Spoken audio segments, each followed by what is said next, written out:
James immediately rolled over his shoulder once his feet touched the ground.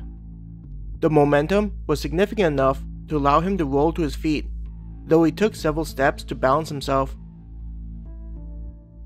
First time, the woman with the hood grinned upon seeing him handle the fall. Feeling his heart beating at 1,000,000 miles per hour, James awkwardly nodded.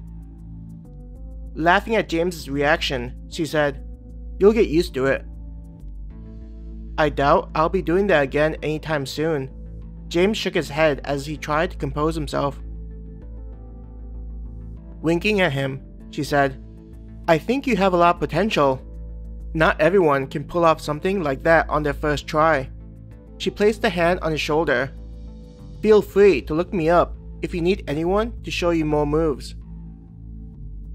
"Thanks," James said, unsure of what to think about the offer. The woman didn't say anything more and made her way to the bear. She seemed to want to take advantage of the bear still going through the process of rolling over. She stabbed the bear a few times using the needle weapon before jumping away as the monster tried to swipe at her. James was impressed with how quickly the woman could move. Glancing at the other members of the team, a few were looking at him. They grinned and gave a congratulatory nod as though impressed with his skills.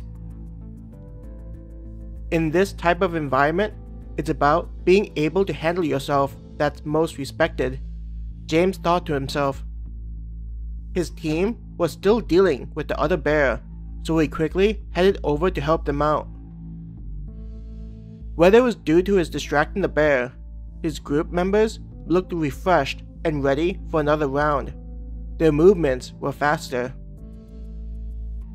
Adam smacked the head of the bear with his mace before going under it.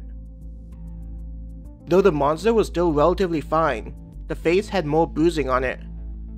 It was evidence that their efforts weren't without merit. If they had a week to fight the thing, it was even possible that they could defeat the rock bear.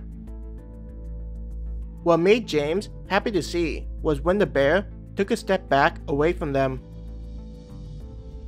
"It's starting to think again about this fight," Kate yelled out. "We got this," Maya cheered happily. "Keep attacking!" Peter used both swords to swing at the arm of the monster. Hearing them sound excited, James wondered if it was them trying to intimidate the creature.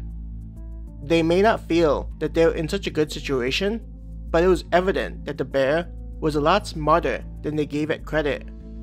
This was clear how it coordinated with the other bear to try and eat James while he was thinking of distracting it. Maya fired more arrows at his face. She turned her head to see James coming towards them. "You okay?" Maya asked, obviously concerned. There was also a look of guilt for not being able to do anything for him while he was in a dangerous position. James smiled. He went over to Maya and gave her a quick kiss on the lips. "I'm good. I see that the bear is starting to have second thoughts." Maya blushed at James's public display of affection. She was speechless for a moment before nodding. "It's getting pretty beat up, though it's all superficial stuff. If it really wanted to, I don't doubt that it could destroy us," she said. "I'm getting the sense that neither of the things wants to continue this. If we keep up the pressure for just a little bit longer, they might decide to take their ball home." James grinned.